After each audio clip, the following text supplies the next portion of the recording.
Bismillahirrahmanirrahim. Assalamualaikum warahmatullahi wabarakatuh.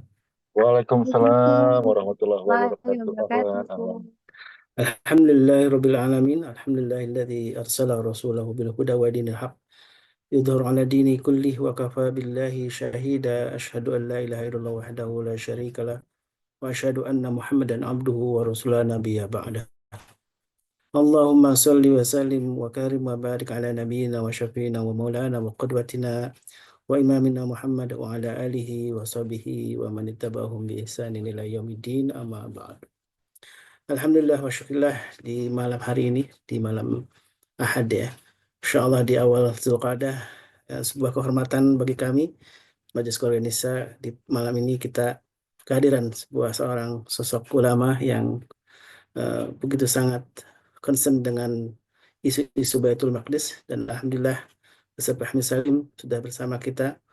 Barakallahu fikum, jazakallah khairan Ustaz Fahmi Salim atas waktu dan kesempatannya untuk bisa hadir bersama kami di Majelis Keluarga Indonesia. Tentu sebuah kehormatan yang tiada taranya kita bisa dibimbing oleh guru kita Ustaz Fahmi Salim dalam sebuah kajian di Ahad malam ya, malam Ahad ini, Masya Allah, tabarakallah, dan tema yang luar biasa karena tentu kita hari-hari bisa menyaksikan betapa kesedihan saudara kita di Gaza yang hingga saat ini masih menderita ya. Dan itu adalah bagian dari apa yang insya Allah akan kita bahas menjadi sebuah tema umum tentang kajian akhir zaman yang insya Allah sebuah obrolan yang mudah-mudahan menjadi sebuah inspirasi bagi kita semua bagaimana kita posisi kita umat Islam ini di Indonesia bil khusus ya, bagaimana posisi kita untuk menempatkan diri menjadi bagian dalam perjuangan Baitul Maqdis. Dan sungguh luar biasa, dan sudah saya share beberapa informasi tentang beliau.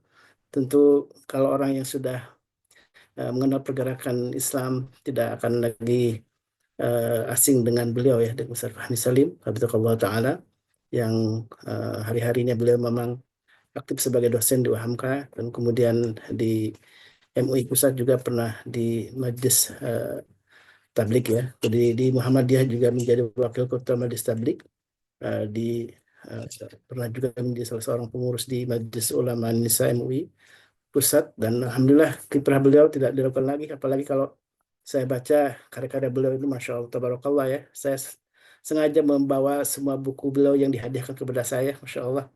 Jazakallah khairan. Dan buku yang saya dapatkan terakhir adalah tentang runtuhnya Zionis dan rebut Baitul Maqdis. Itu sebuah buku yang Masya Allah mudah-mudahan menjadi bagi saya lebih khusus ya, dan juga amal jariah bagi Safari Salim yang selalu membimbing umat ini, memberikan pemahaman tentang bagaimana posisi umat Islam wabil khusus di Indonesia ini, dan membangun satu kesadaran tentang uh, peran kita, kontribusi kita di persoalan-persoalan di Palestina ini. Assalamualaikum Ustaz Fahmi Salim. Waalaikumsalam warahmatullahi wabarakatuh. Masya Allah, tabarakallah. Alhamdulillah. Bagaimana kabarnya Ustaz? Sehat walafiat? Alhamdulillah sehat, Masya baik-baik. Allah, Ya. tabarakallah. Alhamdulillah, malam minggu Masya Allah yang mudah-mudahan penuh dengan inspirasi nih. Di malam ini kita ingin banyak mengupas tentang sebuah tema kajian akhir zaman ya, sebuah obrolan yang mudah-mudahan menjadi berikan kebaikan untuk kita semua tentang bagaimana Amin. posisi umat Islam di Indonesia, tentang berbagai macam isu tentang akhir zaman ini. Dan saya persilakan kepada Ustaz Fahmi Salim untuk memulai sebuah kajiannya. Tafadhol masykur Ustaz. Baik. Bismillahirrahmanirrahim. Rabbi syrah li sadri wa yassir li amri wahlul 'uqdatam min lisani yafqahu qawli. Subhanaka la ilma lana illa ma 'allamtana innaka antal alimul hakim. Rabbi zidna ilma warzuqna fahma. Hayyikum bi tahiyatil Islam. Assalamualaikum warahmatullahi wabarakatuh. Waalaikumsalam Waalaikumsalam warahmatullahi warahmatullahi wabarakatuh. Warahmatullahi wabarakatuh. wabarakatuh. Pertama, tentu saja mari kita bersyukur kehadirat Allah Jalla Jalaluhu Subhanahu wa Ta'ala atas nikmat, karunia, taufik, dan hidayahnya yang luar biasa kepada kita semua, sehingga Alhamdulillah kita masih diberikan begitu banyak nikmat, ya, begitu banyak karunia yang insya Allah mudah-mudahan semua nikmat ini menjadi asbab turunnya rahmat dan hidayah dari Allah, juga mudah-mudahan menjadi asbab kita semua bersama keluarga untuk masuk ke dalam surganya Allah Subhanahu wa taala. Teman-teman yang berbahagia, pada kesempatan malam hari yang istimewa ini, yang baik ini, insya Allah kita akan sedikit ya kembali merefresh tentang fenomena-fenomena akhir zaman ya dalam Al-Quran. Jadi eh, tentu kita harus tarik napas panjang dulu ya. Kemudian kita merem sebentar, kemudian kita atur ritme pernapasan kita gitu ya, agar kita tidak apa tidak terkaget-kaget ya. Banyak hal yang kemudian harus kita jadikan ibrah dan pelajaran ya, terutama dalam konteks kita hidup di masa ya yang digambarkan oleh Nabi SAW. Dan hebatnya Rasulullah SAW ini ya luar biasa. Ini adalah karunia khusus dari Allah ya. Kita itu umat Rasulullah ini, umat Islam ini sudah diberikan panduan ya, periodisasi kehidupan umat ini itu semua ada ada tahapan-tahapannya. Dan Nabi SAW senantiasa menyebutkan bahwa akan ada senantiasa kebaikan ya ada pada diri umat Rasul SAW ini. Umatku ini adalah umat yang diberkahi ya, awalnya dan akhirnya. Bahkan beliau sempat menyatakan dalam salah satu hadisnya bahwa hampir tidak diketahui mana yang lebih baik, yang awal atau yang akhirnya. Nah ini jadi clue buat kita. Nah, ketika kita berbicara tentang akhir zaman, ya Rasulullah SAW sendiri menyatakan bahwa akhir zaman itu kan bisa kita maknai bahwa kita berada di periode atau fase akhir kehidupan umat manusia di dunia. Ya, zaman itu kan berkaitan dengan waktu. Nah, ada dimensi waktu, ada dimensi ruang dan tempat. Akhir zaman itu menandakan bahwa usia kehidupan di dunia ini berada di ujung, ya, di akhir kehidupannya. Ya, Nabi SAW sendiri menyatakan salah satu tanda ya hari kiamat itu adalah kewafatanku. Itu sudah masuk tanda akhir zaman sebenarnya. Ya, tanda akhir zaman itu adalah dengan wafatnya Nabi SAW. Ketika aku diutus, itu juga sudah termasuk kategori akhir zaman. Nabi wafat, itu juga termasuk kategori akhir zaman. Kemudian Fathu Baitul Maqdis, pembebasan Baitul Maqdis, itu juga kategori akhir zaman. Ya, bahkan dalam perjalanan Isra dan Mi'raj, Nabi SAW melihat ada sosok apa namanya eh, nenek atau orang tua ya yang berjalan membungkuk, kemudian sudah sulit untuk berjalan gitu ya. Ketika Rasul tanya kepada malaikat Jibril, ini siapa sosok perempuan atau sosok yang tua renta ini? Nah, itulah digambarkan kata Jibril, itulah sosok dunia. Dunia ini sebenarnya usianya sudah renta ya, sudah tua gitu ya. Nah, sehingga kita umat Nabi SAW ini di akhir zaman kita harus lebih waspada, lebih hati-hati ya, karena memang kita ini umat Nabi terakhir. Ya, Rasulullah itu adalah Rasul terakhir. Maka kita hidup di fase terakhir di ujung kehidupan umat manusia. Ya, karena Al-Quran ini lengkap. Al-Quran ini isinya 2/3 itu adalah sejarah. Sejarah dari penciptaan alam semesta, sejarah dakwah tauhid, bagaimana Allah wahyukan kepada para nabi dan rasul itu ajaran yang diridhoinya, yaitu al-Islam, ya, itu diestafetkan dari satu nabi ke nabi berikutnya atau rasul ke rasul berikutnya, kemudian disempurnakan ya oleh Allah Subhanahu wa taala dengan pengutusan eh, Nabi Muhammad SAW sebagai nabi akhir zaman. Ya, nabi akhir zaman itu artinya nabi yang terakhir. Ya, kita ini sudah di akhir zaman karena sudah nabinya, rasulnya adalah rasul yang terakhir. Ya, bahkan beliau menyatakan tidak ada rasul setelah aku. Ya.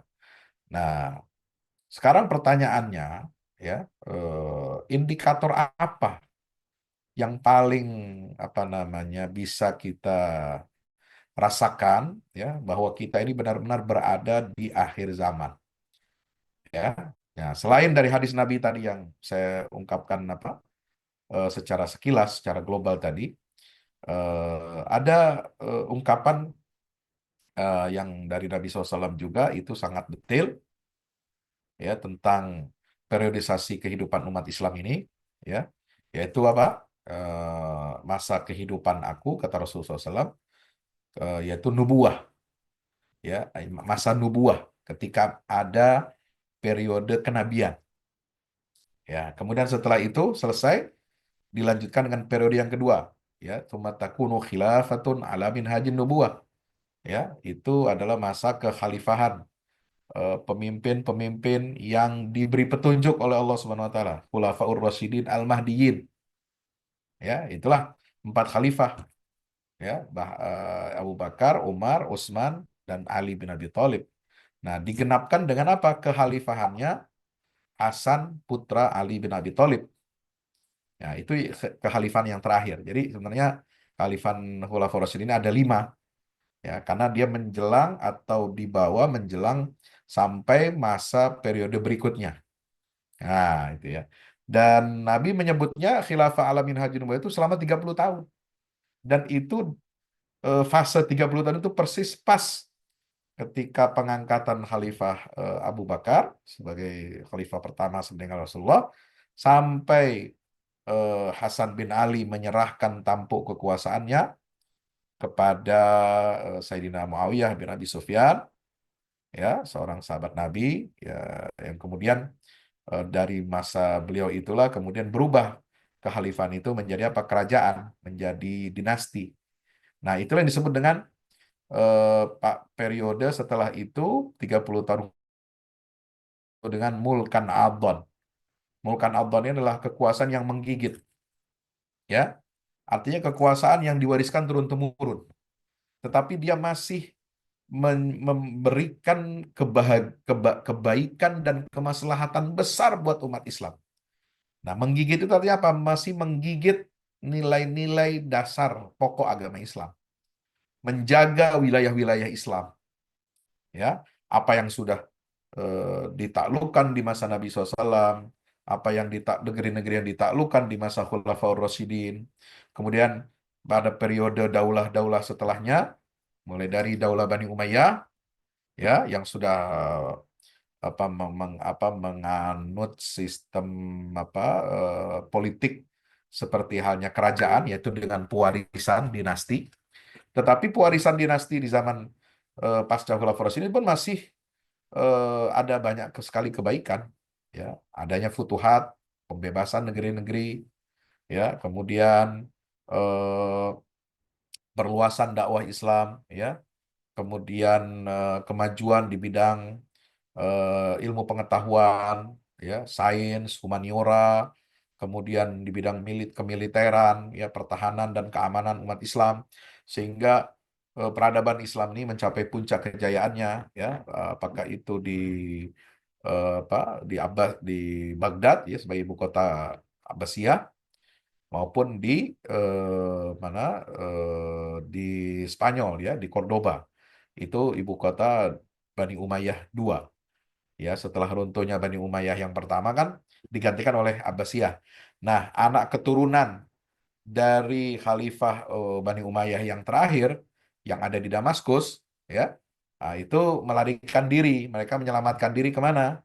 Ke wilayah Afrika Utara dan menyeberang ke mana? Ke apa namanya itu ke Andalusia, ke Spanyol. Maka berdirilah kerajaan Bani Umayyah yang kedua. Itu di masa yang hampir bersamaan dengan masa. Jadi Islam itu mengalami puncak kejayaannya pada masa dua ini. Nah, itu masih Mulkan Adon, ya, artinya banyak kebaikan banyak. Kemudian ada lagi silih berganti daulah-daulah yang lain seperti Saljuk, ya, kemudian Mamalik yang ada di Mesir dan Syam, meliputi Mesir dan Syam. Kemudian setelah itu eh, dunia Islam ini disatukan secara wilayah geografis oleh Kesultanan Ottoman, ya, Utsmaniyah yang ada di Turki. Ya, nah itulah puncak kehebatan, kejayaan Islam ini masuk ke jantung peradaban Eropa, disebarkan, ya, kemudian dikibarkan panji-panji Islam dan masa Kesultanan Ottoman ini berlangsung dari 1299 setelah sekian tahun runtuhnya Baghdad, ibu kota Abbasiyah, ya, sampai tahun 1453 jatuhnya Konstantinopel direbut oleh Kesultanan Ottoman. Nah, itu masih kesultanan tuh, karena masih ada kerajaan Mamalik yang ada di Mesir. Dinasti Mamalik yang ada di Mesir, Mamluk, itu menguasai wilayah Mesir, Syam, dan lain sebagainya. Nah, lalu ada penyatuan wilayah dunia Islam, ya, karena yang tadinya ini kan apa terpecah-pecah nih, ya, ada banyak daulah. Pada masa Abbasiyah saja udah ada beberapa kerajaan-kerajaan kecil yang menjadi satelit, ya, Kekhalifahan Abbasiyah, ya, ada yang di Cordova, ada yang di Turki, ya, Seljuk, kemudian ada yang di Mesir dan Syam, ada Mamalik. Nah, kemudian kalau Sultan ini sifatnya apa? Dia ingin menyatukan semua wilayah yang besar itu, ya, hanya di bawah satu kepemimpinan. Nah, itulah kemudian terjadi penyatuan wilayah dunia Islam di masa Sultan Salim I, ya, Sultan Salim I, ya, itu pada tahun 1517. Jadi setelah mengalahkan apa? Pasukan dari kerajaan Mamalik yang ada di Mesir dan negeri Syam. Nah, mulai saat itulah kemudian Sultan Ottoman itu bergelar, ya, Kaisar Rum, kemudian penguasa dunia Islam, penguasa 3 benua, ya, sekian banyak samudra dan lain sebagainya. Dan Sultan Salim I yang mengalahkan kerajaan Mamluk yang ada di Mesir dan Syam waktu itu kemudian mendapatkan gelar Khadimul Haramain wal Quds Syarif. Jadi dialah orang pertama, sultan pertama yang mendapatkan gelar apa? Pelayan dua tanah suci, Makkah Madinah dan Al-Quds Asy-Syarif. Karena wilayah Palestina itu kita ketahui, ya, Baitul Maqdis, pusat keberkahannya adalah Masjidil Aqsa, itu adalah merupakan wilayah kaum muslimin, ya, dibebaskan oleh Umar bin Khattab, kemudian sampai masa Perang Salib direbut oleh mereka selama kurang lebih 88 tahun, hampir 100 tahun, kemudian dibebaskan oleh Saddam Aibi, kemudian terus berada di bawah kekuasaan kaum muslimin, silih berganti. Nah, pada masa Sultan Salim itulah kekhalifah Ottoman ini berubah menjadi kekhalifahan, ya, karena menyatukan seluruh kerajaan-kerajaan yang ada, dinasti-dinasti yang ada di dunia Islam. Kemudian pemimpinnya, sultannya itu bergelar Khadimul Haramain wal Quds, ya, pelayan dua tanah haram dan kota Al-Quds Asy-Syarif, ya, Masjidil Aqsa.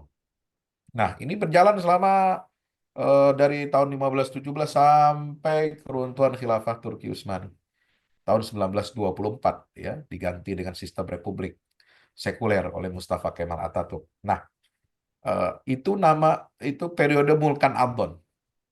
Nah, lalu kemudian masuk periode keempat, yaitu Mulkan Jabriyan. Mulkan Jabriyan adalah penguasa atau kekuasaan ketika umat Islam di bawah penguasa-penguasa yang otoriter, ya, yang bersifat memaksa. Dan ciri kekuasaan Mulkan Jabriyan itu ada dua. Nah, inilah yang disebut dengan Fitnatul Ahlas. Fitnatul Ahlas itu ketika dunia Islam ini diliputi oleh dua ciri, sebagaimana yang terjadi kita alami di akhir zaman itu, yaitu adanya al-harab wal-harab. adanya umat Islam ini banyak mengalami apa pelarian, pengungsian ya dari negerinya, tanah airnya. Mereka banyak yang tercerai-berai, banyak yang mengungsi, ya, banyak yang mengalami peperangan, konflik-konflik dan sebagainya. Itu disebut fitnatul ahlas. Cirinya dua, al-harab, ya, berlari atau mengungsi dari negerinya. Nah, itu seperti yang terjadi di Palestina. Kemudian di Rohingya, kemudian di mana lagi, Kashmir dan sebagainya. Afghanistan, ya, ketika umat Islam banyak menjadi pengungsi, banyak perang-perang. Disebabkan apa? Penguasa atau kepemimpinan umat Islam yang diktator dan tidak ada lagi kekuasaan yang menggigit. Artinya menggigit itu apa? Menjaga wilayah-wilayah kedaulatan wilayah dunia Islam. Kenapa? Ciri keempat yang apa? Periode keempat ini, Mulkan Jabrian ini adalah terjadinya fitnah ahlas.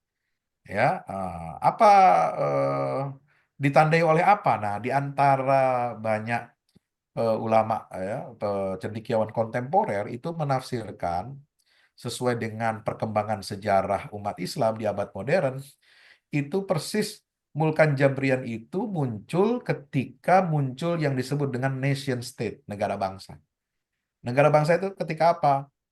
Ini bukan masalah isu kekhalifahan, ya. Kita apakah ini kita pro khilafah atau tidak, ya, atau di, diklaim oleh kelompok tertentu bahwa ini pendukung khilafah dan sebagainya. Enggak, bukan itu. Yang menjadi masalah adalah ketika kekuatan utama, ya, Kekhalifan Ottoman ini melemah. Nah, kemudian oleh penjajah asing, ya, imperialis Eropa, itu wilayah Islam itu kemudian dipecah-pecah, dicacah-cacah, dicincang-cincang dalam perjanjian Sykes-Picot tahun 1916. Nah, itu diawali dengan apa? Ketika Perang Dunia Pertama, Kekhalifan Ottoman ini berada dalam kekuatan poros, ya, Jerman dan Itali. Jerman dan Ottoman, ya, sama Kekaisaran Austria dan Serbia. Nah, itu kemudian melawan kekuatan sekutu, Kekaisaran Inggris, Kekaisaran Perancis, dan Kekaisaran Rusia. Nah, ketika perang berlangsung 1914, ya, sampai 1916, itu 1916 Inggris dan Perancis membuat perjanjian yang kemudian didukung oleh Kekaisaran Rusia bahwa kalau kita menang perang, ya, sekutu ini, Perang Dunia I, maka wilayah Ottoman, wilayah yang dikuasai oleh Jerman, Kekaisaran Jerman dan Ottoman itu akan kita bagi-bagi. Nah, bagaimana cara membaginya? Ini licik, ya. Mereka memprovokasi rakyat umat Islam yang ada di wilayah kekuasaan Ottoman, terutama yang ada di Jazirah Arabia yang berbahasa Arab, dimunculkanlah nasionalisme Arab untuk menentang kekhalifahan yang ada di Istanbul. Ya, seolah-olah diperhadapkan antara nasionalisme Turki dengan nasionalisme Arab. Nah, Inggris itu memprovokasi penguasa Mekah, Syarif Hussein namanya. Ya, ini penguasa Mekah terkenal kan? Oh, dulu itu dipegang oleh keturunan Nabi. Ya, itu dari kalangan Ashraf Makkah. Syarif Hussein ini diprovokasi, ya, didorong-dorong supaya mendeklarasikan, supaya berontak kepada Khalifah Utsmani, ya, dan mendeklarasikan kekhalifahan Arab. Jadi dianggapnya Ottoman itu kekhalifahan bangsa Turki. Ya, kita ini harus menuntut adanya kekhalifahan bangsa Arab. Apalagi kita dari bangsa Quraisy nih, keturunan Nabi. Al-a'immatu min Quraisy. Ya, pemimpin yang benar itu kalau dia berasal dari suku Quraisy. Wah, apalagi dia keturunan Nabi. Ya, masa kita kalah sama orang Turki? Nah, kira-kira begitu. Nah, lalu kemudian mereka mendeklarasikan pembangkangan, pemberontakan terhadap Khalifah Utsmani. Maka terjadilah Arab Revolution, Arab Revolt, ya, yang dipimpin oleh Syarif Hussein. Ya, maka pecahlah negara-negara yang ada di Jazirah Arab yang dulu itu namanya semuanya adalah Daulah Utsmaniyah. Nah, maka oleh Inggris setelah Perang Dunia I, ya, Kekaisaran Ottoman lemah, kemudian akhirnya punah, runtuh tahun 1924, kan Perang Dunia ke-1 itu kan selesai tahun 1919 kalau tidak salah, ya.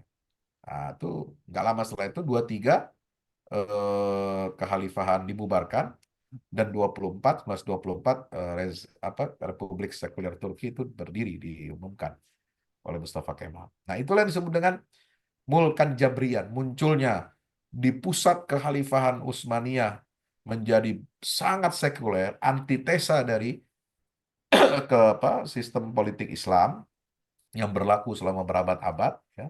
Kemudian di negara Arab sudah dikondisikan oleh penjajah Inggris dan Perancis, ya. Itu mereka menjadi negara-negara kecil, ya. Tidak ada lagi payung yang menaungi mereka semua. Nah, itulah disebut dengan nasionalisme Arab, Arab Revolt. Coba teman-teman semua di sini perhatikan, ya, searching Google bendera negara-negara Arab, anggota Liga Arab, semua hampir sama. Ada unsur warna apa? Hijau, ada unsur warna merahnya, ada hitamnya dan putihnya. Semua sama. Cuma beda-beda. Ya, susunannya lah. Palestina, benderanya kan begitu. Ya, Suriah mirip, Mesir, Yordania, ya, Libanon, mungkin agak beda agak Libanon, karena Libanon tuh dikuasai oleh Perancis, ya, karena dia bahasa Perancis itu ya, yang lebih dominan. Kemudian Emirat, Yaman dan lain sebagainya itu hampir sama. Yang agak beda itu Arab Saudi hijau pedang gitu kan, la ilaha illallah. Rasulullah, Qatar itu dia merah putih tapi dia begini gitu ya. Bahrain juga seperti itu. Nah, yang lain itu sama. Ya, Sudan, Libya, ya, itu semua hampir sama. Gitu. Karena mereka sudah dirancang, ya, warna benderanya itu harus mencerminkan bendera sisa simbol kekhalifahan Islam dalam sejarah. Ya, hitam itu melambangkan, hijau itu melambangkan masa Nabi Muhammad SAW, kemudian putih itu melambangkan masa Khulafaur Rasyidin, era Khulafaur Rasyidin, kemudian hitam itu Daulah Bani Umayyah, ya, Bani Umayyah, enggak, hitam itu Bani Umayyah, termasuk Abbasiyah itu hijau, nah kemudian merah itu adalah Ottoman. Jadi 5 warna yang menjadi varian negara-negara Arab yang baru muncul setelah 1916, ya, setelah Perang Dunia ke-1 dan Perang Dunia Kedua itu adalah hasil daripada konspirasi pihak asing. Nah, inilah yang disebut dengan Mulkan Jabrian. Sehingga apa? Umat Islam kondisinya carut marut. Ya, kemudian di bawah kendali penguasa, pemimpin-pemimpin boneka. Bonekanya siapa ya? Penjajah Inggris, pemenang Perang Dunia ke-1 dan Amerika, pemenang Perang Dunia Kedua. Nah, dua entitas imperialis inilah yang mensponsori berdirinya negara Israel. Nah, kalau kita lihat Al-Quran, ya, apa sih ciri utama akhir zaman itu? Yaitu cirinya adalah kembalinya orang-orang Yahudi yang berdiaspora di seluruh dunia karena mereka dihukum oleh Allah pada saat hukuman yang pertama, ya. Itu mereka berdiaspora ke seluruh dunia, mereka tidak punya tanah air, mereka tidak punya mereka kehilangan Haikal atau Solomon Temple yang dihancurkan 2 kali. Ya, pertama oleh Nebukadnezar, kemudian yang kedua oleh Kaisar Titus dari Roma. Mereka hidupnya terlunta-lunta, ya, hidup di banyak negara, nggak punya tanah air sendiri.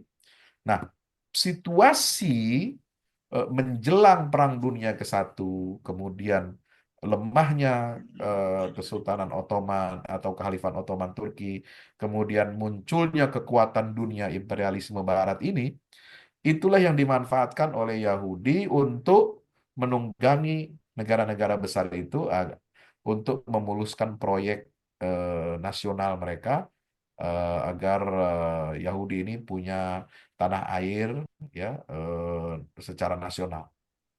Ya, mereka ingin kembali ke kampung halaman leluhurnya, tanah airnya. Itu yang mereka yakini. Dan cita-cita mereka yang paling utama adalah mendirikan kembali bait suci yang ketiga atau Solomon Temple yang lokasinya yang mereka yakini kekeh, itulah yang ada di letaknya di Masjidil Aqsa sekarang. Itu. Nah, jadi ini persis seperti yang dikatakan Al-Quran. Proses itu kan berjalan, akar-akar Zionisme itu kan sangat jauh, ya. Sudah ada pada abad awal abad 19, pertengahan abad 19, ya. Keinginan Zionis apa Yahudi ingin kembali ke tanah air, bagaimana upaya-upaya mereka ada dalam tradisi-tradisi mereka. Sebentar, saya perlu cas ini.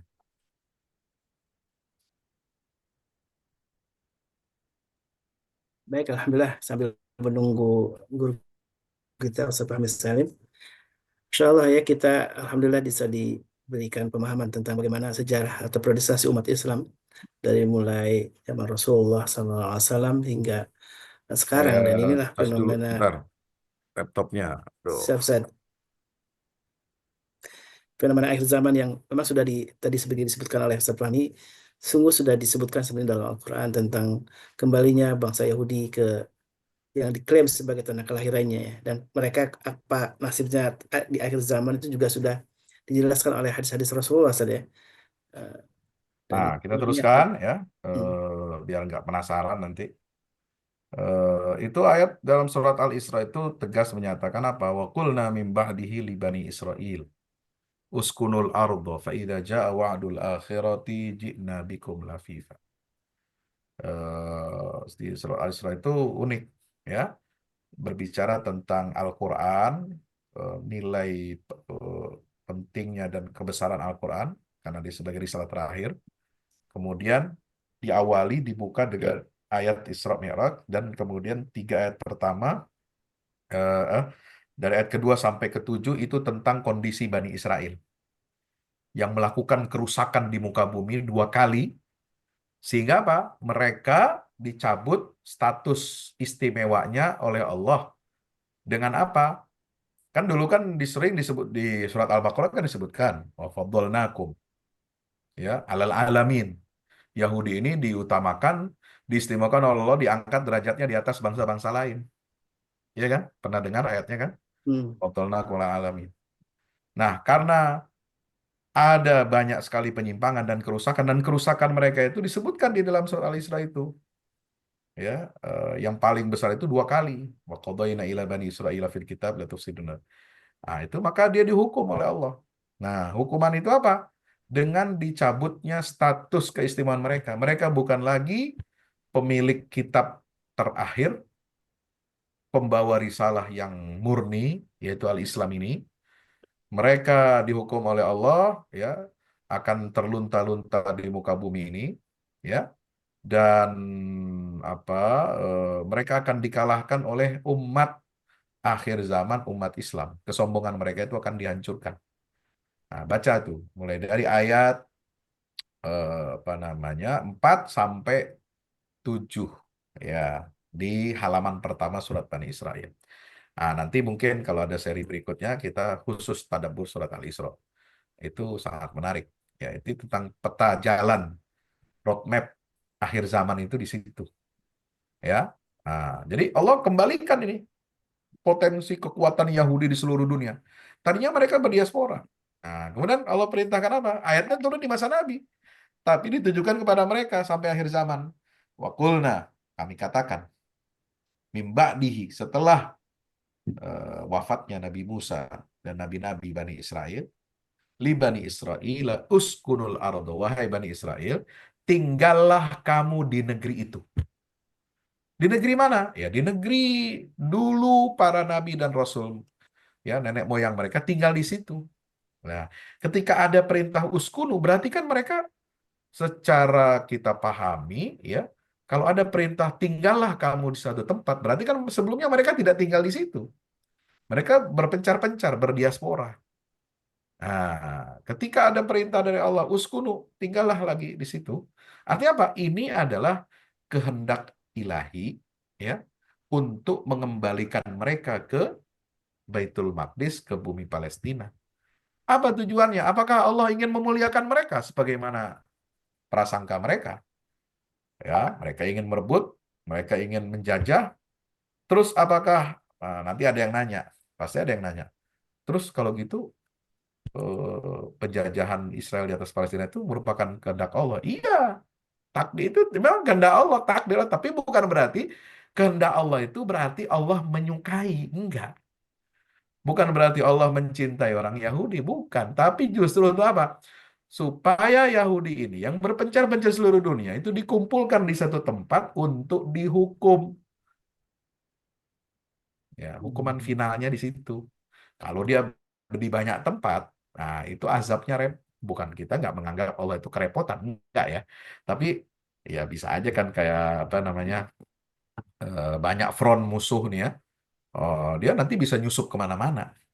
Kalau dia di banyak tempat, kemudian kita serang di banyak tempat, buka banyak front gitu. Tapi kalau dikumpulkan di satu tempat, kan gampang kita.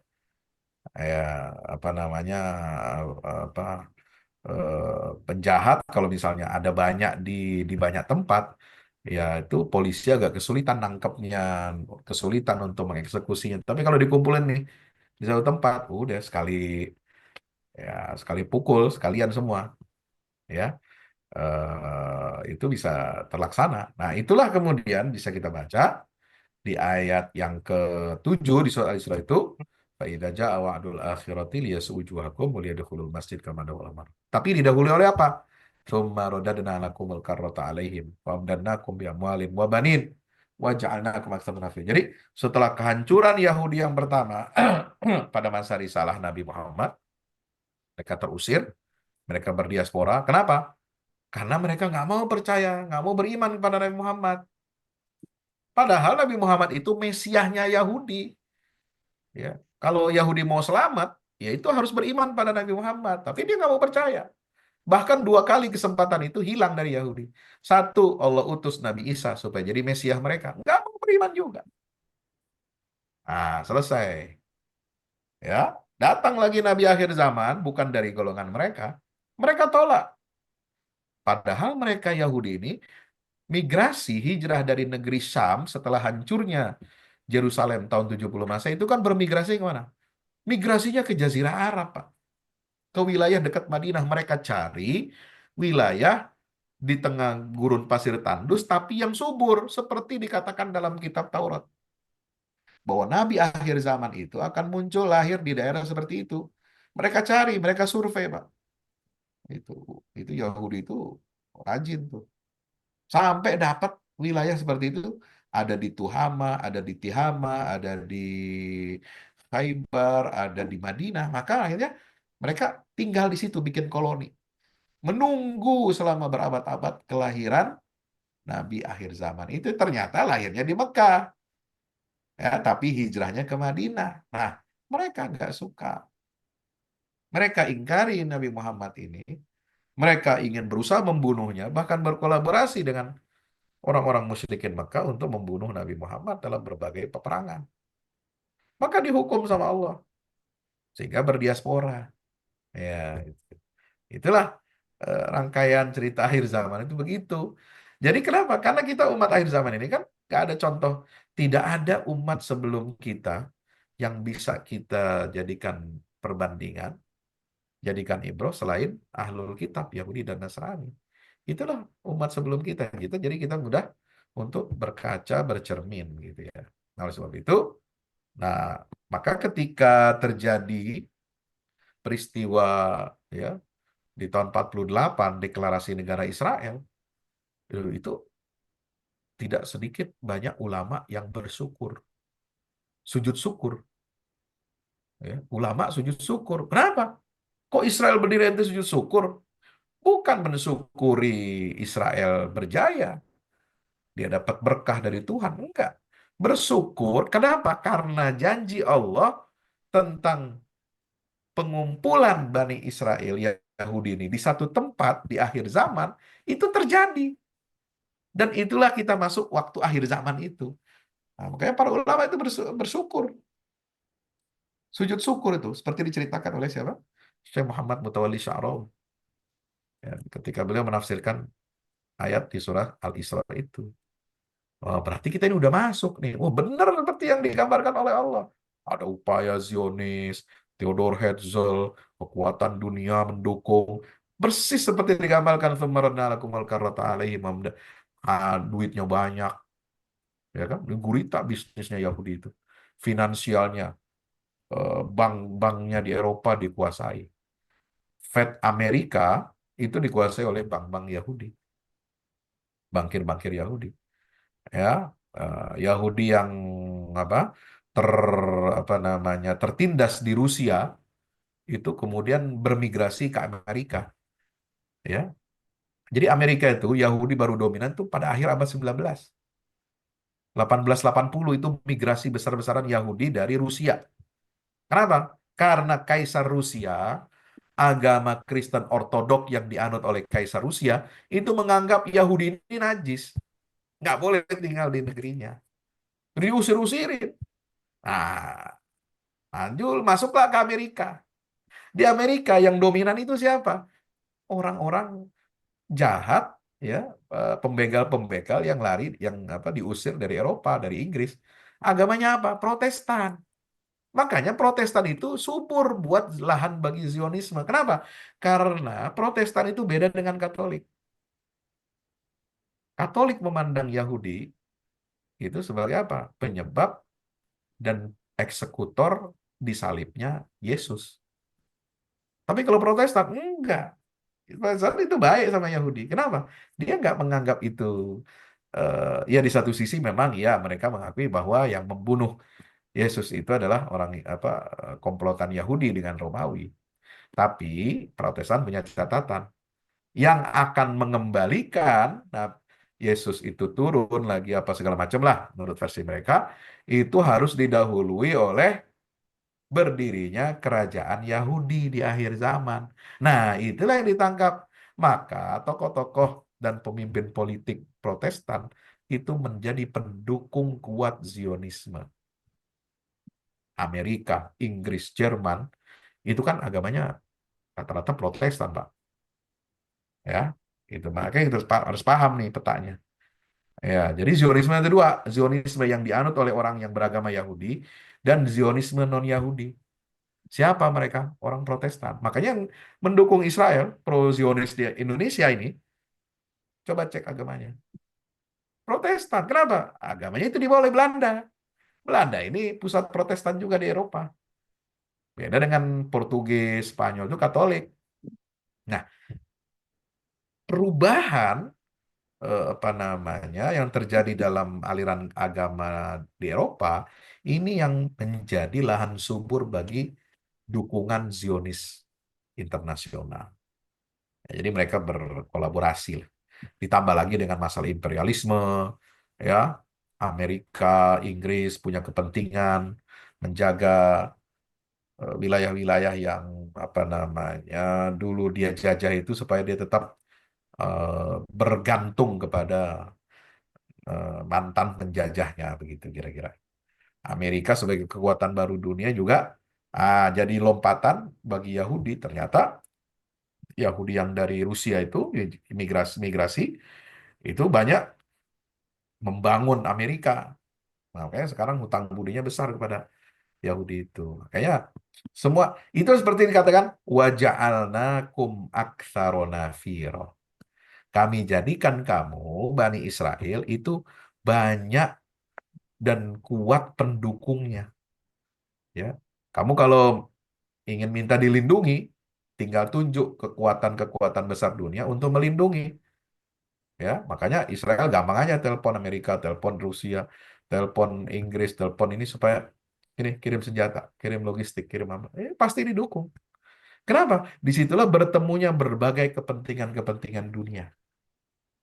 Ya, untuk menjadikan Israel ini sebagai kaki tangannya Amerika dan imperialis Barat, ya, untuk melanggengkan dominasi dan kekuasaannya di Timur Tengah. Timur Tengah adalah wilayah yang sangat kaya dengan sumber daya alam. Nah, masuklah masalah perebutan sumber daya alam, ekonomi, ya, perlu ada. Jadi di dalam gambaran tokoh seorang ahli Zionisme dari Mesir, kenapa Israel itu diperlukan ada di Timur Tengah oleh Amerika, dibangun, dibuat seperti itu. dia untuk menggantikan kekuatan militer Amerika menjadi pangkalan militer terbesar di dunia itu adalah pangkalan militer Amerika terbesar di dunia itu adalah Israel. Dia setara dengan 5 kapal induk. Jadi Israel itu fungsinya adalah menjadi 5 kapal induknya Amerika mengontrol Timur Tengah dan mengontrol sumber daya alam. Ya, makanya kalau kita lawan dia dengan apa? Misalnya dulu ada Raja Faisal Saudi ya menyetop suplai minyak ke negara Amerika dan Eropa, nggak lama dia dibunuh, gitu kan, gitu dengan berbagai macam cara. Nah, saya kira itu kronik yang perlu kita ketahui. Jadi kita memang sudah berada di situasi persimpangan jalan ini, ya akhir zaman ini sudah sangat jelas, ya. Dan lebih jelas lagi sekarang. Tahun 48 aja udah seperti itu. Ya, pembantaian demi pembantaian, ya pengusiran demi pengusiran. Tetapi kita yakin dengan janji pertolongan Allah Subhanahu wa taala. Apa? Faida jaa wa'dul akhirah. Nah, ini kita masuk di episode menurut para pakar, ahli dan ulama yang memiliki basirah, ya, mata hati yang tajam, itulah periode sekarang. Ketika gerakan perlawanan Palestina itu berhasil membuat suram mempermalukan kekuatan Yahudi. Kan Yahudi selama ini kan merasa apa superior, eh, pasukan militer yang tidak terkalahkan di Timur Tengah, superior secara teknologi, secara ilmu pengetahuan, persenjataannya dan sebagainya. Tapi ternyata dengan serangan 7 Oktober 2023 yang fenomenal itu, mereka nggak berkutik, radarnya rusak, intelijennya kebobolan, nggak bisa nggak bisa apa eh, ya kalau ibarat kata kita apa kita masuk ke tempat-tempat strategis kan harus di scan ya, harus di scan, harus di apa itu masuk tempat pemeriksaan detektor ya, nggak bisa mendeteksi pergerakan orang bawa senjata, bawa ini melakukan persiapan ini, nggak terdeteksi. Berarti kenapa? Teknologi mereka dipecundangi. Ya, tentara mereka dipecundangi, dibunuh ribuan, kurang lebih ada 1.000 lebih ya tentara Israel di hari pertama serangan 7 Oktober itu yang ya, berhasil dibunuh oleh tentara pasukan perlawanan Palestina dan ratusan orang ditawan termasuk petinggi-petinggi militer. Nah, inilah sekarang proses yang terjadi itu yang disebut dengan apa? Liyasu wujuhakum, wajah, ya, wajah hebatnya Israel itu dipecundangi dan dipermalukan, dibuat suram apa secara diplomatik, dukungan politik dari negara-negara dunia itu berubah, berbalik semua karena tindakan brutal genosida. Akhirnya apa, banyak negara-negara yang dulu percaya kepada Israel akhirnya memutuskan hubungan diplomatik, memutuskan normalisasi, ya bahkan mereka siap untuk mengakui negara Palestina. Nah, ini kan pukulan berat. Tinggal Amerika sendiri ya sekarang yang memihak Israel. Negara-negara Eropa lain udah mau lepas tangan, ya, sudah mau lepas tangan. Kenapa? Karena sudah tidak bisa menghadapi kritikan apa yang sangat fundamental dari dalam negeri mereka. Mereka rakyatnya bayar pajak ke negara. Kok negaranya mendukung genosida gitu. Nah, ini kan itu mempermalukan apa namanya ini berarti demokrasi demokrasi omong kosong gitu. Ya, uang rakyat dipakai untuk melanggar hak asasi manusia. Itu di Barat tuh sangat sensitif. Ya, apalagi bayar uang pajak gitu kan. Nah, inilah kita berada di itu ciri-ciri akhir zaman itu. Waliyadkhulul masjid. Eh, dan yang kedua nanti periodenya insya Allah ini ya nggak lama lagi lah insya Allah ya mudah-mudahan Amin, amin. kita masih hidup. Waliyadkhulul masjid ya, mereka akan memasuki kembali Masjidil Aqsa sebagaimana dahulu umat sebelumnya, ya umat Islam sebelumnya itu memasukinya pertama kali. Waliyutabbiru ma'alau tatbira, dan mereka akan mengalahkan, akan menghancurkan kesombongan Yahudi yang congkak itu. Nah, ya, jadi akhir zaman ini kita berada di sini. Nah, sekarang lah di masa Mulkan Jabarian, sekali melihat ada peralihan. Kita sedang menghadapi periode peralihan, transisi dari Mulkan Jabariyah yang mulai dari tahun 1916 itu yang tadi saya singgung. Nah, sekarang ini sudah mulai masuk kita pada mempersiapkan masuknya periode akhir dari akhir zaman. Apa? Tsumma takunu khilafatun ala minhajin nubuwah. Ya, ini nanti kan akan memicu kesadaran umat Islam seluruh dunia bahwa menghadapi kekuatan Israel dan Amerika itu nggak mungkin kita berkerumun aja, demo-demo aja, boykot-boykot doang, nggak bisa. Ya, fatwa boykot udah kita patuhin, kagak jatuh juga ekonomi Amerika. Ya, fatwa demo, donasi udah kita ikutin. Yang belum ini apa? Yang belum efektif yaitu fatwa jihad. Makanya ketika keluar fatwa jihad dari ulama internasional, banyak yang mengecam. Amerika dan Israel ini langsung bereaksi keras, ya, mengatakan bahwa itu yang mendukung fatwa jihad melawan Israel itu adalah kelompok teroris, kelompok radikal dan lain sebagainya. Ya, itu kita udah tahu lah lagunya lagunya Amerika itu begitu, ya. Kalau yang jadi musuh bersama umat Islam itu adalah Israel, nah mereka pasti akan pasang badan. Tapi kalau yang jadi musuhnya umat Islam itu Uni Soviet, Rusia, Cina, didorong tuh, ayo lu jihad lu lawan lawan musuh gua dah, ya, sono jihad lawan Cina, ya, aseng-asong ya kan, itu dikompor-komporin tuh sama Amerika tuh, ya, ngelawan Rusia, lawan Uni Soviet dulu di Afghanistan, juga dikomporin umat Islam, suruh sono jihad sono, karena lawannya bukan dia, lawannya justru untuk melemahkan musuhnya dia. Nah, tapi sekarang ketika ada fatwa jihad lawan Israel, wah itu garis merah buat Amerika ya. Siapa aja yang berani mensosialisasikan, mendukung fatwa jihad itu pasti dianggap sebagai kelompok ini. Jadi berbahaya gitu ya. Nah, jadi kita akan ada memasuki ini. Wallah alam ini firasat saya, ataukah ini sebagai ciri-ciri tanda-tanda ya. Kita akan masuk peralihan itu dari Mulkan Jabarian yang sudah 100 tahun lebih ini, masuk pada periode khilafah ala minhajin nubuwah. Entah bagaimana caranya, tapi nanti akan didahului oleh Imam Mahdi. Ya, Imam Mahdi akan hadir di baiat ya di depan Ka'bah oleh umat Islam, dan seluruh kaum muslimin seluruh dunia akan bermakmum, akan mengikuti komando beliau untuk memerangi Dajjal ya. Dajjal terbesarnya itu adalah Zionis ya, sekarang ini gitu. Yahudi itu. Dan nanti akan terus berkembang sampai Malhamah Kubro ya. Ketika menjelang hari kiamat la taqumu sa'ah hatta yaqatilal muslimun al-yahud. Ya, tidak akan terjadi hari kiamat kecuali umat Islam berhasil memerangi dan membunuhi orang-orang Yahudi. Nah, itu terjadi nanti.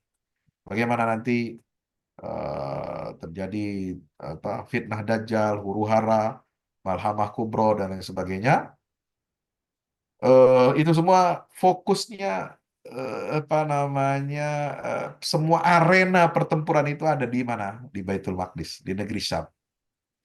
Ya, maka fokus kita arahkan ke sana. Ya, mungkin persoalan dalam negeri juga jadi perhatian kita, tapi persoalan regional dan nasional dan serta internasional itu pasti dipengaruhi oleh ya situasi apa namanya politik dunia yang pusat konfliknya itu adalah bara apinya itu ada di Timur Tengah, ada di Baitul Maqdis.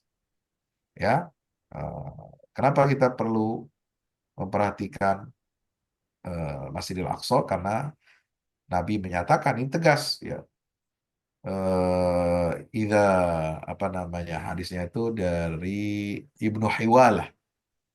Nabi SAW pernah memegang kepala seorang anak muda namanya Ibnu Hiwalah. Ya Ibnu Hiwalah, wahai Ibnu Hiwalah, kalau nanti dekat akhir zaman kiamat akan muncul banyak gempa ini sebagainya. dan waktu terjadi kiamat itu, ya, itu sangat dekat, lebih dekat daripada telapak tanganku memegang rambutmu. Nah, ketika itu bagaimana cirinya? Akhir zaman itu kata Nabi, idza nazalatil khilafatu alal ardil muqaddasah. Khilafah akan ditegakkan di bumi yang suci, yaitu Baitul Maqdis. Pusatnya adalah Al-Quds di Palestina. Itu akan menjadi epicentrum, ya, ibu kata umat Islam sedunia. Demikian. Wassalamualaikum warahmatullahi wabarakatuh. Waalaikumsalam warahmatullahi wabarakatuh. Masya Allah, tabarakallah. Sebuah tema yang sangat penting ya untuk memahami peta eh, bagaimana kondisi umat Islam dari periode awal sampai sekarang ini di akhir zaman. Dan bagi yang ingin mereview kembali apa yang sudah disampaikan, alhamdulillah saya sudah memiliki bukunya nih, Masya Allah, dari Ustadz Fahmi ini, Runtuhnya Zionis dan Rebut Baitul Maqdis ya. Ini sebuah artikel tentang tadi yang apa disampaikan oleh Ustadz Fahmi ini, terangkum salah satu dari buku beliau ini. Dan insya Allah mudah-mudahan jamaah juga ingin, kalau ingin memiliki nanti bisa menghubungi admin MKI ya, untuk nanti bisa dikoordinasi saja. Insya Allah untuk buku ini menjadi sebuah penyadaran, edukasi bagi kita semua tentang bagaimana posisi umat Islam saat ini dan apa Boleh yang harus kita lakukan boleh untuk ditayangkan videonya sebentar silakan. Nanti biar akan pemirsa ditayangkan bisa lihat. dan Boleh ya? alhamdulillah di Ustadz Paham itu walaupun temanya tema-tema berat, juga ada sebuah buku yang sangat ringan ya tentang Wahai Anakku, tapi sebenarnya ini bagian dari apa yang harus dipersiapkan ya tentang bagaimana generasi mendatang ini untuk mempersiapkan kita sebagai orang tua. Kan ini majelis keluarga, kita punya kewajiban untuk mempersiapkan anak-anak kita, generasi kita menjadi generasi pembebas hak seksual. Dan simak tayangan berikut ini. Buku yang siap membuka cakrawala pikiran dan batin sahabat. Silakan Pak Iskandar. Sekarang juga hasil yang dicapai para pendidik dalam yang terbaru dari Ustadz Fahmi Salim, 2 buku tentang parenting Qurani dan jihad membela Baitul Maqdis. Buku Wahai Anakku, Benahi Adabmu, Bersihkan Hatimu. Buku yang siap membuka cakrawala pikiran dan batin sahabat. Buku Wahai Anakku, Benahi Adabmu, Bersihkan Hatimu. Buku yang siap membuka cakrawala pikiran dan batin sahabat. Sudah bisa dipesan sekarang juga. Hasil yang dicapai para mujahidin dalam pertempuran Badai Al-Aqsa 7 Oktober 2023 memiliki arti penting ataupun nilai strategis, bukan hanya dalam pembuktian bahwa kekuatan Israel bisa dikalahkan bahkan oleh pihak yang memiliki persenjataan jauh di bawahnya, melainkan juga dalam menyadarkan dunia Islam, terutama para pemimpinnya yang memilih menjadi penonton ketimbang membantu sesama saudaranya. Buku ini adalah salah satu bentuk dukungan dan ikhtiar dengan niat berjuang bersama-sama dengan mujahid Palestina. Tak sekedar memberikan informasi, membeberkan fakta atau data kepada halayak di Indonesia. Buku ini juga hadir untuk meluruskan tudingan bahkan fitnah terhadap para pejuang di sana. Betapapun kita berada jauh dari Al-Quds, melalui buku ini kita akan dapatkan bagaimana kita bisa memperoleh pahala yang sebanding dengan para pejuang di garda terdepan di negeri perlawanan Palestina. Dapatkan buku Runtuhkan Zionis Rebut Baitul Maqdis segera.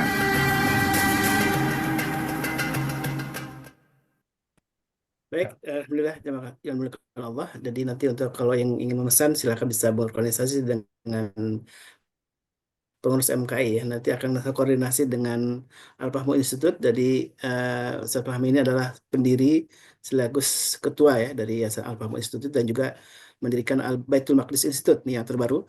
Beliau karena sangat concern dengan bagaimana perjuangan Baitul Maqdis ini, pembebasan Baitul Maqdis juga sampai ke kita umat Islam Indonesia, maka beliau mendirikan Baitul Maqdis Institute. Dan kalau kita lihat mengikuti medsosnya, beliau memang pernah bertemu dengan para petinggi dari para petinggi dari Hamas ya Ustaz ya. Terakhir bertemu dengan Allahyarham Yahya Sinwar ya, Insya Allah ya. Dan ini menjadi bagian perjuangan beliau Ustaz Fahmi Salim dalam memberikan kesadaran. Dan selain itu juga beliau sudah membangun namanya Saladin Camp ya, yang insya Allah akan juga mencetak kader-kader yang ikut terlibat dalam pembebasan Baitul Maqdis. Baik, silakan ada waktu Ustaz 15 menit begitu untuk Ya, sesi tanya silakan. jawab. Baik, Boleh. silakan jemaah yang ingin bertanya tentang tema yang sangat menarik ini dan mudah-mudahan jadi bagian pengisi hari-hari kita ke depan karena ini bagian perjuangan yang harus kita tanamkan dalam diri kita sebagai keluarga Muslim. Tentu tidak terlepas dari bagaimana Baitul Maqdis itu menjadi indikator keimanan kita ya, Ustaz ya. Karena orang yang tidak peduli dengan Baitul Maqdis tadi justru diragukan keimanannya ya. Justru orang-orang yang peduli dengan Baitul Maqdis karena itu adalah awal apa namanya menjadi warisan atau warisan dari Nabi kita baginda Rasulullah SAW. Silakan ada yang bertanya tentang peralihan saat ini tentang lahirnya Imam Mahdi ini. Kalau saya baca di buku Ustadz ini kan seolah-olah makin dekat itu ya terjadinya kekhalifahan ini. Apakah prediksi yang di Abdul Azam kalau nggak salah di tahun-tahun yang nggak lama lagi itu, apakah lihat ciri-cirinya itu memang begitu sangat dekat Ustaz, lahirnya kekhalifahan di Baitul Maqdis ini? Hmm. Ya, suka tidak suka kita ini namanya di era Mulkan Jabrian dan bahkan kita berada di ujung Mulkan Jabrian. Nah, ini tentu eh, benturannya akan sangat keras. Makanya kita harus karena benturan di akhir zaman ini adalah persoalan lagi-lagi masalah persoalan akidah, ya. Apa yang diperjuangkan oleh rakyat Palestina dan para pejuang perlawanan Islam Palestina itu mereka berlandaskan motivasi agama, ya. Sebagaimana orang-orang Yahudi juga ketika mencaplok wilayah Palestina itu bermotifkan agama. Jadi kalau kita nggak bisa memisahkan antara masalah Palestina itu tidak bisa dipisahkan dari masalah agama. Jadi sangat keliru ya kalau kita menganggap bahwa masalah Palestina ini adalah masalah konflik politik, ya, perang apa namanya yang nggak pernah Dan selesai wilayah gitu ya. gara-gara karena politik, ya, semata-mata perebutan wilayah, perebutan tanah, enggak. Ini semua didasarkan akidah. Maka tidak bisa diselesaikan secara biasa-biasa saja. Kalau perebutan wilayah kita bisa mengalah, kita bisa win-win solution. Nah, tapi ketika bicara tentang akidah, tentu nggak bisa tanah suci itu dibagi-bagi. Ya, bahkan dulu waktu terjadi negosiasi di mana perdamaian antara Palestina dan Israel tahun 2000 yang melahirkan Intifada tahun 2000 itu kan karena gagalnya negosiasi final status negara Palestina, status ibu kota Al-Quds, Yerusalem sebagai ibu kota Palestina, dan status kembalinya pengungsi Palestina di luar negeri. Ya, nah karena deadlock, Israel bilang apa? Kami nggak bakal menerima Al-Quds itu sebagai ibu kota kalian, Palestina. Ini ibu kota abadi Israel. Sampai dicari jalan tengahnya apa? Oke, kita bagi dua aja. Ya, Al-Quds ini dibagi dua, ibu kota yang atasnya itu milik Palestina, yang bawahnya milik Israel. Nah, bagaimana? Ya, masa ibu kota atasnya milik satu negara lain, nah itu negara yang bawahnya milik negara lain. Ibarat kata dulu waktu misalnya ya Belanda mau keluar dari Indonesia, dia nggak mau keluar. Ya udah Jakarta ibu kota Indonesia, tapi atasnya aja, Monasnya aja lo ambil, ya istana negaranya lo ambil. Tapi bawahnya ini punya Belanda gitu. Kapan saja dia mau rubuhkan, dia rubuh, ya kan? Nah, atau artinya silakan atasnya hutan-hutan Indonesia ini milik bangsa Indonesia. Lah kekayaan alamnya yang ada di bawah tanah itu milik Belanda, kan enak di lu nggak enak di gua kan begitu. Nah, inilah yang menjadi deadlock gitu ya. Nah, maka itu persoalan inilah yang tidak ada titik temunya. Setiap konflik pasti ada titik temu. Konflik Poso ada titik temu. Konflik Indonesia dengan GAM ada titik temu kan. konflik macam-macam yang berat-berat di dunia terjadi, bantaian macam-macam. Salah satu ketemu, ada win-win solution. Karena masalahnya masalah dunia. Tapi kalau sudah berkaitan dengan tempat suci, tanah suci, ya itu berat ya. Makanya harus ada salah satu yang ya apa namanya menang. Nggak mungkin dua-duanya menang, gitu. Nah Jadi itulah nggak mungkin, solusi dua masa negara itu seperti nggak mungkin, ini Ustaz. yang menjadi ujian buat kita. Nah, dekatnya masa kekhalifahan itu di akhir zaman ini, kita sudah bisa meraba-raba lah ya kira-kira. Arahnya sudah semakin ke sana. Ketika ini diawali dengan apa? Ketidakpercayaan, distrust rakyat Muslim di negara-negara Islam melihat pemerintahannya, pemimpinnya tidak berdaya, melihat pembantaian di depan mata, tapi mereka tidak berbuat apa-apa. Dan ternyata pemimpin itu adalah boneka semua. Ya bonekanya Zionis memang disiapkan untuk melindungi negara ini. Ya, nah ini yang nah lalu orang akan melihat alternatif apa? Ini nggak benar ini. Ini nggak benar. Ini saudara kita dibantai tiap hari di depan mata kita, ditayangkan secara live, jadi tontonan dunia. Terus kita nggak bisa ngapa-ngapain. Terus apa fungsinya umat Rasulullah? Nah kita butuh persatuan. Nah itulah lahir. Ini saya kira ini ada dorongan ya ke arah sana. Ini sudah muncul. Ya, jadi kita bukan lagi bicara konsep ini hati-hati, jangan bicara khilafah. Khilafah itu anti NKRI. Enggak. Ya, eh, Indonesia ini semua pasti akan apa namanya ke konteks kehilafan kita ini tetap ya mengacu pada ajaran Islam. Persatuan itu nilai Islam ya. Pancasila itu semua nilai-nilai Islam gitu kan. Ah, kita mengikuti alur sejarah saja. Ya, tidak perlu khawatir dengan tentang masalah-masalah itu. Tapi semua apa yang diucapkan oleh Nabi itu pasti terbukti.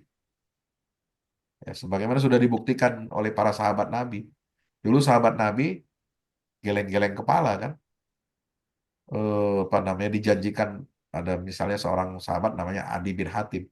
Kamu nanti akan melihat kekaisaran Romawi akan hancur, Persia akan hancur, kamu akan mendapatkan ghanimah dari situ. Bingung dia, masa iya sih, masa iya gitu kan.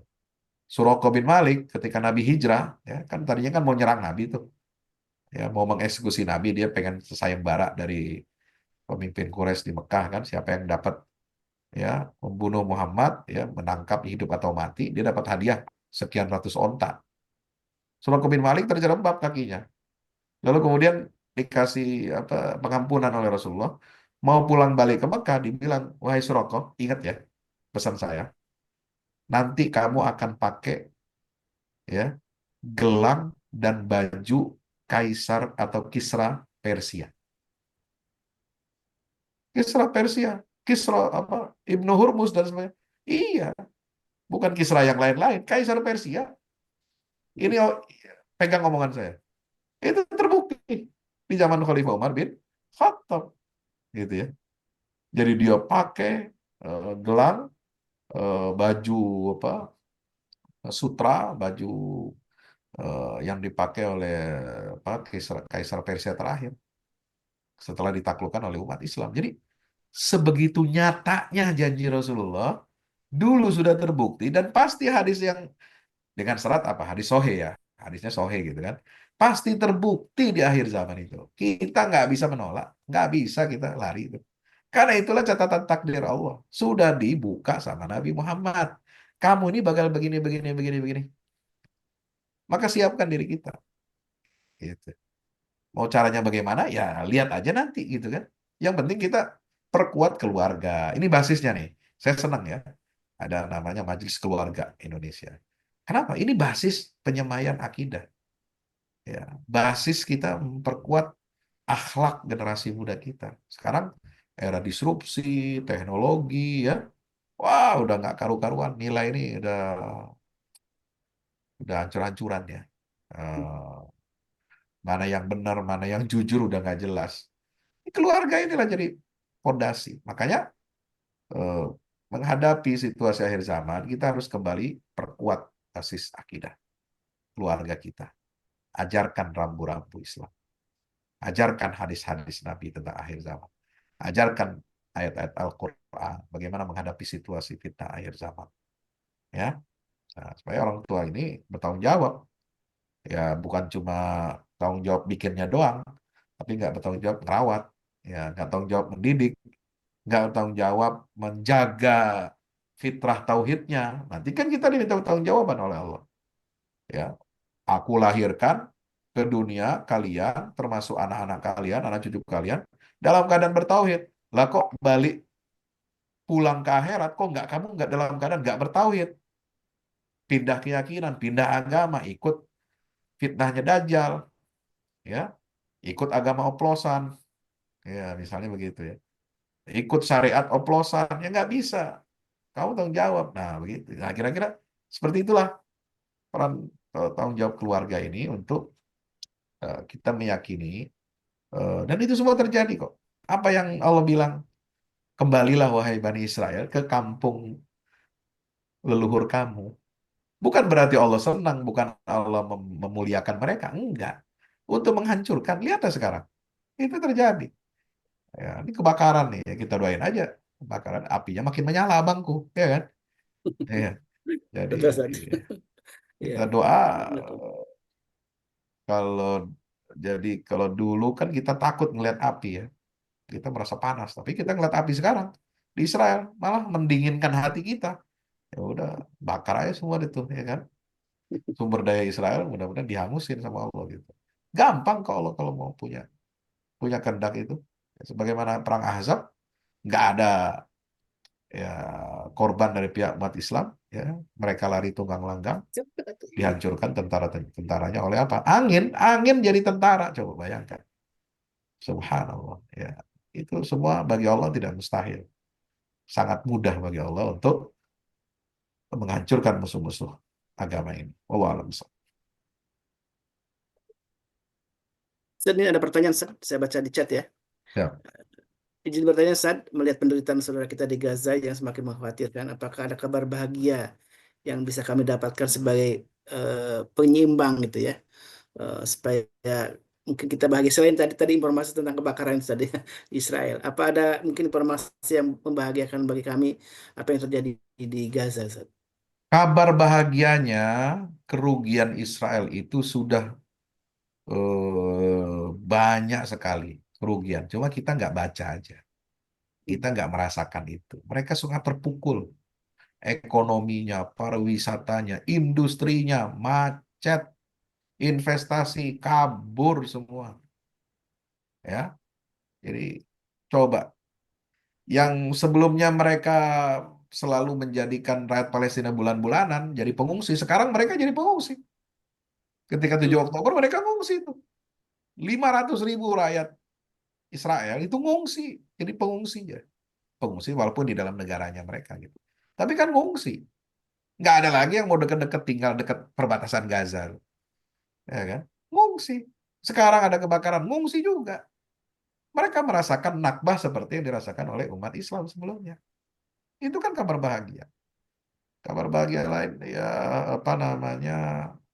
Sudah banyak mereka ini sudah kehilangan muka, sudah kehilangan apa namanya kepercayaan. Ya, donaturnya aja udah mulai menarik diri. Lu udah gua kasih ini, kasih itu, masih kalah juga gitu kan. Udah kalah secara militer, ya kalah juga secara diplomasi. Ya, tinggal Amerika satu-satunya sandaran Israel sekarang. Ketika dulu banyak negara-negara besar mendukung Israel. Nah, jadi itu kan kekalahan-kekalahan. Walaupun memang kelihatannya mereka lebih superior. Ya wajar, lebih superior karena apa? Karena persenjataannya lebih canggih. Dan Amerika nggak putus-putus ngirimin suplai senjata. Ya, sementara suplai dari senjata negeri-negeri Islam untuk Palestina nggak ada. Ya, katakan kita nggak usah jihad deh. Nggak usah ke sono deh. Kirim aja senjatanya gitu kan. Lumayan. Buat ngadepin Israel gitu. Nah ini yang belum nih. Belum ada kabar gembira dari negara-negara Islam. Ngirimin apa? Ngirimin roti, Indomie, air mineral. Ya habis di jalan. Digempur. Ya mudah-mudahan sih sampai. Tapi kalau nggak sampai kan repot. Udah kita keluar donasi kagak sampai lagi. Dinikmati. gitu kan? Dan ditahan di perbatasan.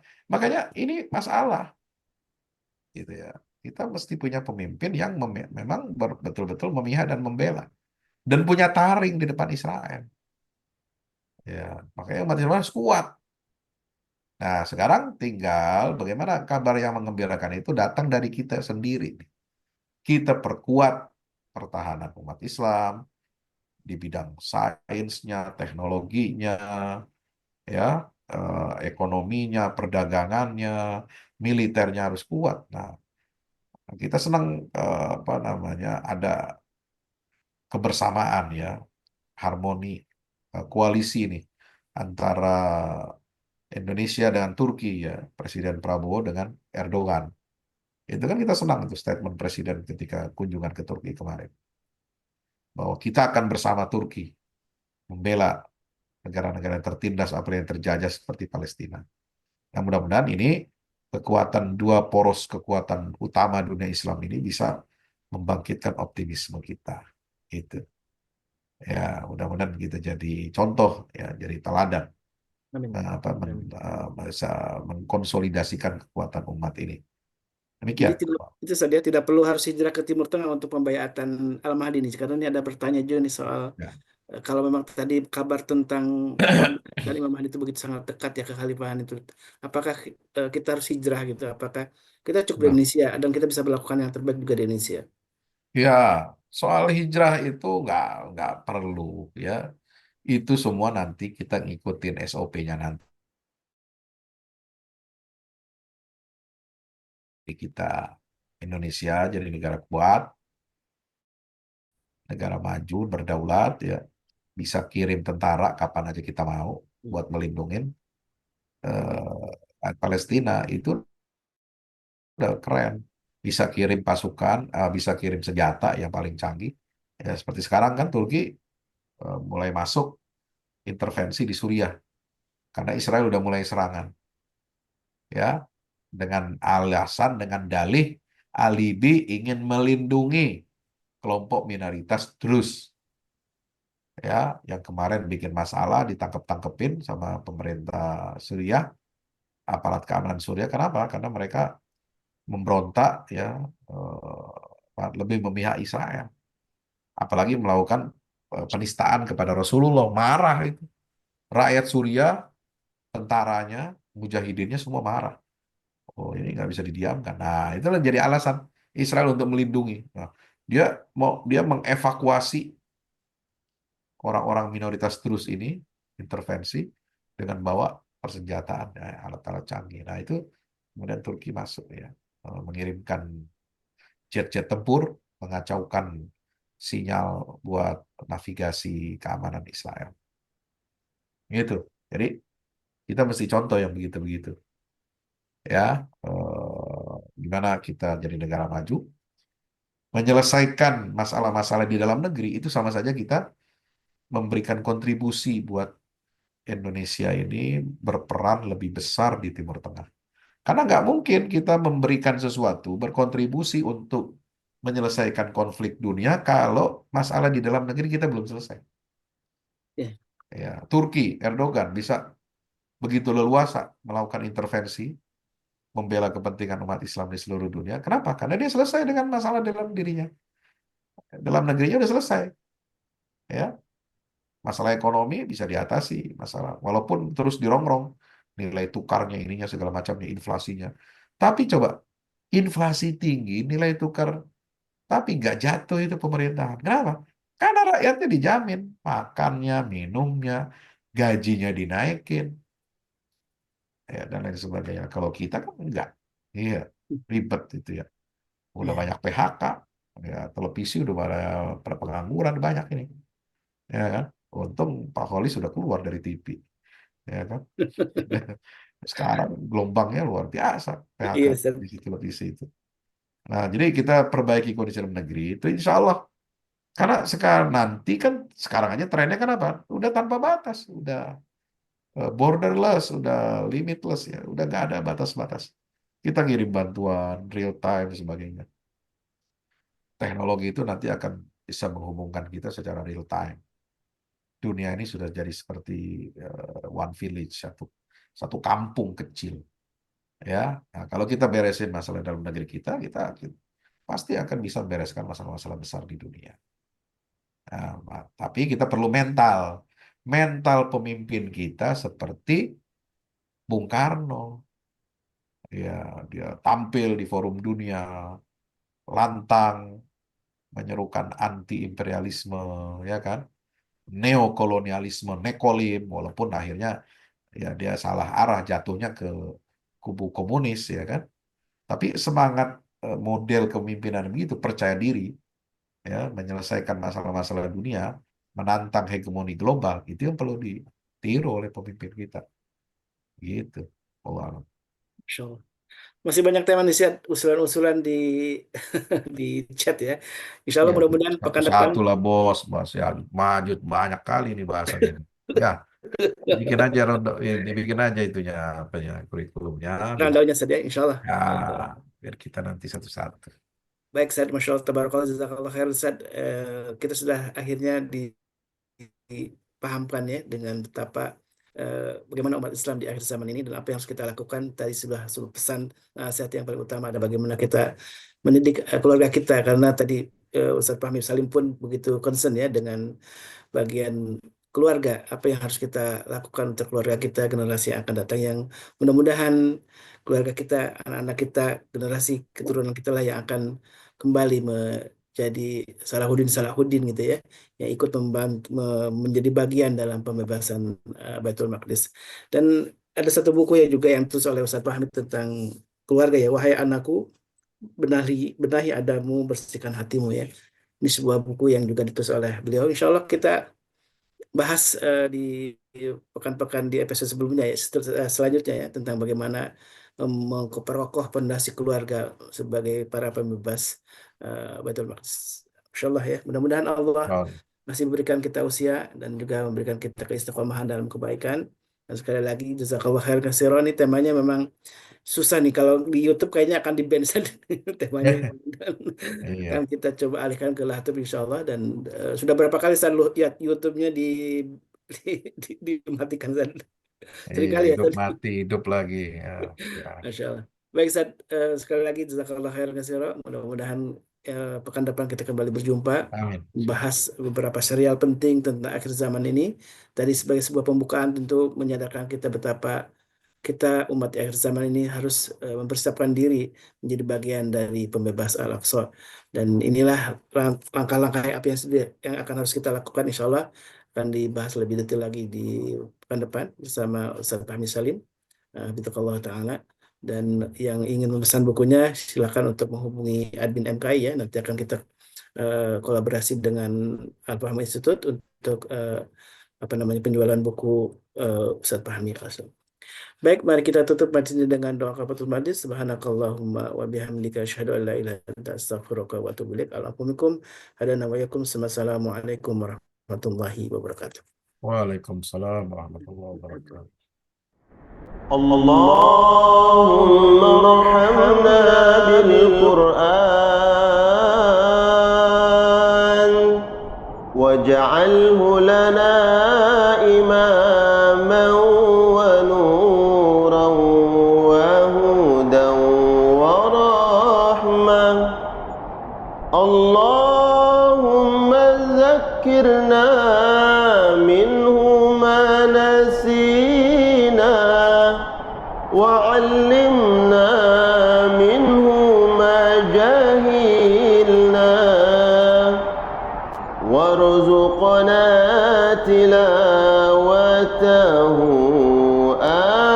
آناء الليل وأطراف النهار واجعله لنا حجة يا رب العالمين.